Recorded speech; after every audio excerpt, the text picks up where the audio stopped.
All right, good afternoon, Three Mics Nation. It's Aiden Power here. Andrew Kozik is out today. This is episode 5 of season 2, as usual, alongside Patrick Stevenson.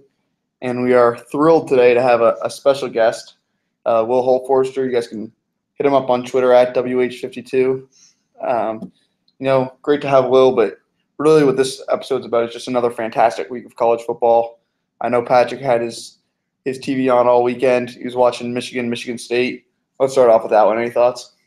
Well, first off, I wasn't actually watching the full game because TSN decides to do a little something called showing the same CFL game on 4 channels instead of showing the best game of the week and the best game in a long time, Michigan State.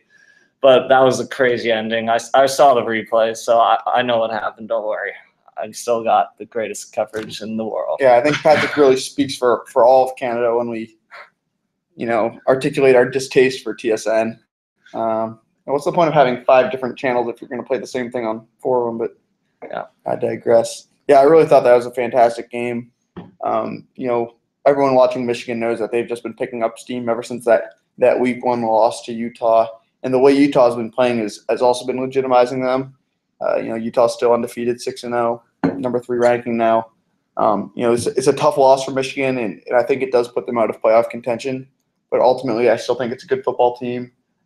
They've got some tough games ahead, but I wouldn't be surprised to see them in a pretty good bowl game. Any thoughts, Will? Yeah, well, this really exemplifies the never say die, playing it right down to the very end. The Michigan kicker really, I feel like it was a bit of a mistake on his part. There were only 5 seconds left on the clock when he had the ball. He really should have just gone down. That would have left him with the ball still out at their own 35, which would have forced Michigan actually to make State to make a big play to end the game. But unfortunately, staying up, fumbling the ball, and causing the touchdown that was ultimately their demise. Yeah, and while this essentially ends Michigan's chances at the college football playoff, it really gives Michigan State a good chance to win it. The Big Ten's really got that one good conference, the East, with the division with Michigan State, Ohio State, and Michigan. And now it looks like Michigan State only really needs one tough win to get into that conference championship game. And on the other side, Iowa's playing pretty well, but I think Michigan State is in a really good place. They only need to win one more tough game, and they could be in the college football playoff. Yeah, what I see looking at this Big Ten East picture right now is this matchup on November 21st. Michigan State heading over to Columbus to take on the Bucks. What interests me about this game is I see both of these teams heading into this game undefeated for sure. The fact of the matter is 2 good football teams, but one of them is going to have to lose. And I really wonder what you think, Will. Loser of this game, will they make the college football playoff, or is it too late in the season to get a loss and still make the playoff? Oh, I think it's really tough here now into week 7, 8. Now, not a lot of time left, especially when you're looking at a mediocre record. Can't make up a lot of wins, especially looking at the big teams here going 7-0. Mm-hmm. I don't think a loss necessarily ends your chances at this point, but in the Big Ten, it might as well do it because I don't see more than one Big Ten team going to the college football playoff. So it'll be the winner of that Ohio State Michigan State game that'll likely be in the Big Ten championship game, and the winner of that game will likely make the playoff. And I couldn't see both those teams making the playoff. Yeah, I agree. I think we should probably move on now. Time is tight. Probably my favorite game of the weekend was when the Trojans headed up to South Bend to take on my Irish. Phenomenal game. I think we really see these are 2 good football teams, one great football team, and ultimately I don't think you can make the argument that the better team didn't win. I thought Notre Dame just sort of outplayed USC down the stretch. And a lot of people were saying a couple of weeks ago how this Notre Dame schedule is pretty easy from here on out. But I'm looking down this schedule, and I see a couple of games that were supposed to be really easy games down the stretch that have all of a sudden turned into some reasonable opponents. I'm looking at Temple at ranked 22nd right now. I don't think anyone thought they would be there. They had a big win over Penn State in week 1. And then also Pitt, 25. I don't think anyone expected that both of those 2 teams would be in the top 25. Yeah, Notre Dame will have some trap games, but I don't think either Temple or Pittsburgh is too much of a concern. I think the Irish should be no trouble winning out until the Stanford game. And when that time comes, there are a lot of factors in play, but they could be looking at a chance at the playoff as well. Oh, yeah, you know what? Just to talk a little bit about this game, couldn't be more impressed with the play of Deshaun Kaiser. He's just a guy who you can see get better every single week. I think this is only his fifth start, maybe only his fourth.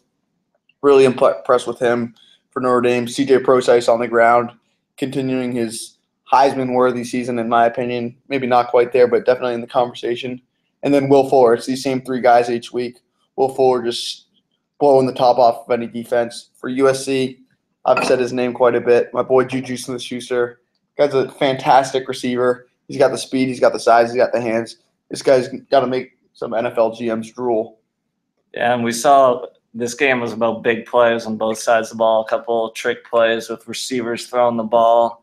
Will Fuller's yards per catch was up over 40, pretty ridiculous. And Juju Smith-Schuster was pretty high as well in terms of yards per catch.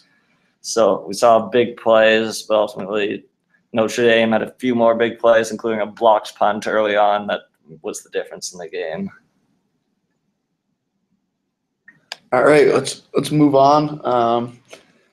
Talk a little bit about our Big 12. I think the story all year in the Big 12 has been some fantastic offenses and some horrendous defenses. I'm looking at the number 2, maybe 3 team in the country right now, the Baylor Bears. You know, they're 6-0, but I'm looking ahead at their schedule. They've got definitely the latter part of their schedule is by far the toughest. You know, versus Oklahoma at Oklahoma State in back-to-back weeks, and then of course the big matchup, November 27th. It's the one we've been talking about for 12 months. It's Baylor at TCU. People have been saying, mostly me, that it's going to be the best football game ever. Wouldn't be surprised to see both these teams in the 70s.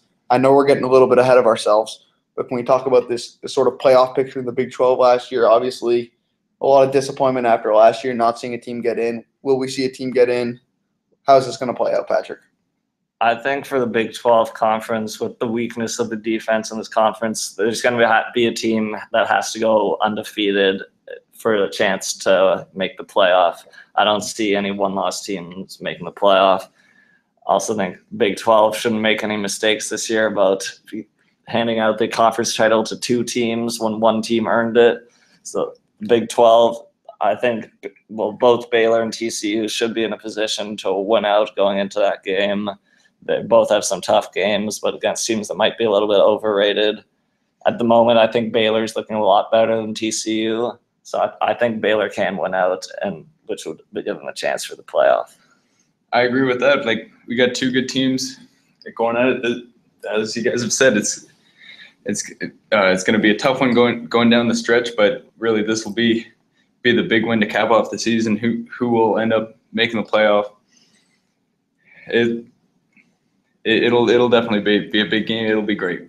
Yeah, you know what? I think the story with this Baylor team right now is when I'm looking around college football and I'm looking through these rosters at these receiver cores, I think Baylor's got the best receivers in the country. My man Corey Coleman already with 16 touchdowns in 6 games. I mean, that's some incredible statistics. He broke the Baylor single season record in just 6 games. Unbelievable. Then he's got Jay Lee and the true sophomore KD Cannon, who's got absolutely ridiculous speed. I love these receivers at Baylor. A lot of fantastic players. Yes, and Seth Russell's having a pretty impressive year at the quarterback position, distributing the ball. But if we go back to Corey Coleman for a second, he's just putting up ridiculous numbers. He's only caught 41 passes this year, but he's caught 16 touchdowns. He's catching touchdowns on more than a third of his passes. Go back to the second game of the year, even though it was just against Lamar, he got 6 passes for 182 yards. But he got 4 touchdowns on those 6 passes, which is pretty ridiculous. All right, just moving on to another game, heading down south to the SEC. You know, a team that a lot of people were talking about 3 weeks ago after they were coming off that win at Alabama is, you know, my running Rebels from Ole Miss. Then they had a tough loss at Florida, followed by a win at New Mexico State. And then this past weekend, back-breaking loss to Memphis. A lot of my boys on game day were talking about how fantastic this Memphis team is. What do you think about this game, Pat? Well, we see. I think Ole Miss were a little bit too confident going into this game. They might have thought too much about themselves. They thought they maybe think they should have been undefeated.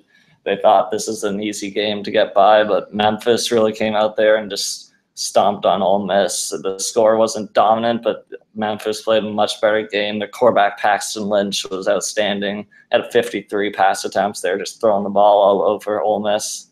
And it was really just poor performance from Ole Miss. Yeah, this Memphis team is just a really potent offense. You talked about some of their studs they got out there. There's not too much to say. I'm looking at this Memphis roster the rest of the way, and they've got a couple of tough games against some quality opponents in that American Athletic Conference. Another thing is this American Athletic Conference, I don't think anyone thought going into this season that they'd have 3 teams in the top 25. Pretty impressive for them. But I'm looking at the schedule, and I was saying earlier that I'm predicting that I might make the boldest prediction in the history of Three Mike Sports. And today that prediction is after 7 weeks of college football, I have the Memphis Tigers in my college football playoff. I think they have the quality win now versus numbers 13 Ole Miss. They've played a couple of decent teams, Cincinnati, Kansas, some quality opponents. They pretty much blew out Kansas. And looking through the rest of their schedule, I don't see them losing any of these teams. They're at Houston and they're at Temple. Those are their 2 toughest games of the season. I see this Memphis team running the table, and I like them in the playoff. Yeah, I'd agree with you that I think they're going to win out, but I'm not sure I'm buying them for the playoff yet. I think there's ultimately too many stronger conferences. I don't think the American Athletic is in contention with those Power 5 conferences, and there's currently a lot of teams that are still undefeated. We'll see how many of them lose, but I don't think Memphis will be able to get in. Yep. Well, without a doubt, this was their biggest win since 1996 when they beat Tennessee. Mm-hmm. They really got it rolling for them right now, and it'll be interesting to see how they do down the stretch. Yeah, for sure. Really exciting team to watch. I think we're all itching to see how this one plays out.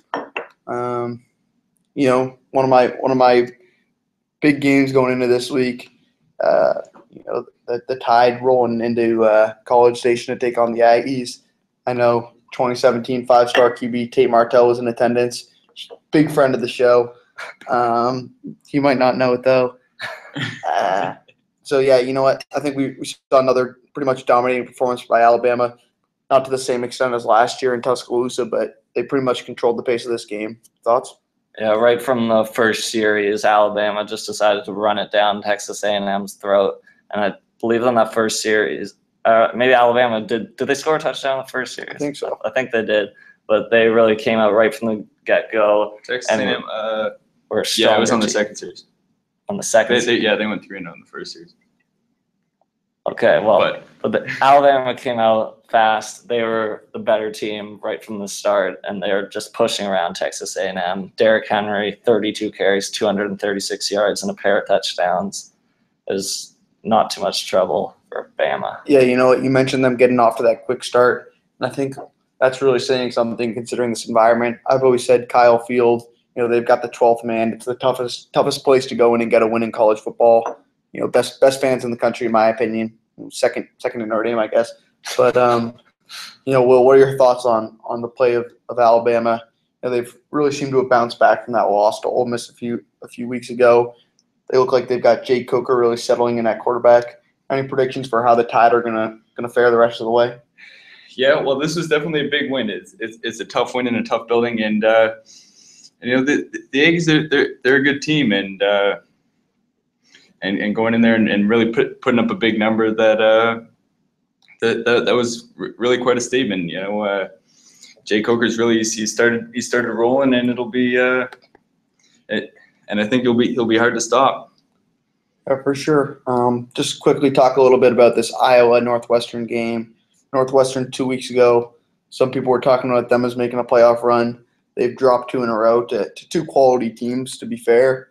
What are your thoughts on the Hawkeyes, Patrick? Well, Iowa's really starting to look good. They've got good core of guys down there. They're running the show in the Big Ten West. they don't have a ton of tough teams on their schedule. They had a good, impressive win over Wisconsin. Their running back, Jordan Canzeri, is an outstanding running back, and I think that they have also a chance to win out. They're likely to win out, but they'll face a tough opponent in that Big Ten championship game, which I think they'll get to, but they won't make the playoffs. Yeah, I agree. The story for Iowa the rest of the way is going to be how well they can play in that Big Ten championship game, and can they sort of catch one of those two teams, either Michigan State or Ohio State, off guard. We talked about it earlier, the weakness of the Big Ten West right now. They don't really have any tough games the rest of the way. I fully expect Iowa to run the table the rest of the way. Any thoughts on that, Will? Yeah, well, Iowa's coming into their bye week and through the rest of their season don't have to face a ranked opponent for the rest of their season. So really there shouldn't be any reason for them not to win out. But as I say, playing in a weak conference, they might not be able to just get the job done. Yeah, it's a fair point. Just to head over to the ACC for a bit. I was watching this game. It was on real early. It was a noon start in Tallahassee. Really, really exciting to see this Florida State Seminoles team still undefeated right now after losing Jameis Winston. But Everett Golson's come in for this team, and the story for him has been that he hasn't turned the ball over at all this year. Turnovers really plagued him at Notre Dame last year. I think he turned it over second most for any quarterback in college football, and he's really been taking care of the ball, which you can tell has been a key coaching point from Jimbo Fisher. And I really think the story in this game was the play of Dalvin Cook, the sophomore. He had a fantastic touchdown run. He had two of them on the day. 22 carries, 163 yards. He's a guy who I really, really love to watch. Phenomenal running back. Always keeps those feet moving. Yeah, Florida State just seems to know how to get it done. They've got their rock to lean on, Dalvin Cook. And you could argue that they even leaned a little bit on him last year with Jameis Winston. But they keep winning out. They keep winning these games. They got a tough one a couple weeks from now at Clemson. I don't think they'll be able to beat Clemson, but you never know. If they win that game, they could be making some moves in the college football playoff. Yeah, well, Dalvin Cook only had 28 yards rushing going into the half. Really turned it on in the second half of the game for his fourth game with over 100 yards rushing. That's really something to be said in there through the first 6 weeks. All right, we're going to move ahead to quick picks. I think it's that time of the show. Just pulling up the schedule real quick. Let's see what we got. All right, I apologize for this silence. This is from last week. All right, another great matchup next week in Oxford, Mississippi. The Aggies taking on the Rebels. Two teams both coming off losses. Will, what's your prediction for that one? Sorry, Texas A&M at Ole Miss. Ooh, that will be a good one. I got to go with Ole Miss coming off the big week that they just had. I think they'll get it done here. With the Aggies being beaten up a little bit on here, I don't know if they'll be able to rebound as well as they'd like to. I think Kyle Allen and the Aggies bounce back after a weak performance last week, and they get the job done in Oxford. Yeah, you know what? This is really interesting. We saw this Texas A&M team sort of fall apart last year after a couple losses. You know what? I like Coach Kevin Sumlin. I like how he's going to be able to rally those troops coming out of this loss. I got the Aggies in that one. Sorry.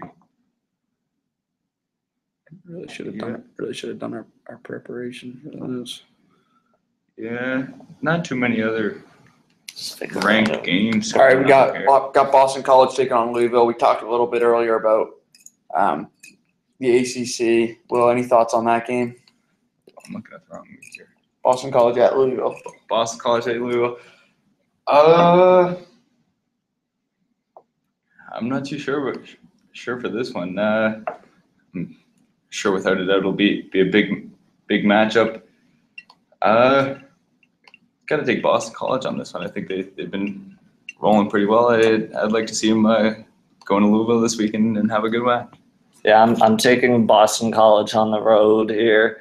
Troy Flutie, Doug Flutie's nephew, is having a good season over there at Boston College, and I think they'll be able to get the job done at Louisville. Yeah, I agree. Flutie's a phenomenal player, but I watched this Louisville team against Florida State. Really like the way they move the ball. They've got a phenomenal freshman quarterback whose name I cannot remember right now, but he's a true freshman, got great size. Kid can run and he can chuck it. I've got the Cardinals. And now our last pick of this week, we got the Wildcats from Kentucky heading down to Starkville to take on Mississippi State. Mississippi State, a team that a lot of people talked about last year, but 2 early losses this year, and they're sort of out of the conversation. Thoughts on that one, Will? Yeah. Lost where it was here. Lost my notes.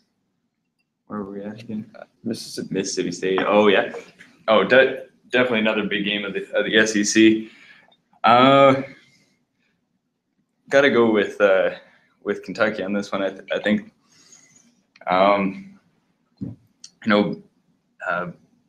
Being at home. They're at home yet? They're on the road. Oh, sorry. They're on the road. Sorry. Thinking. Lost here.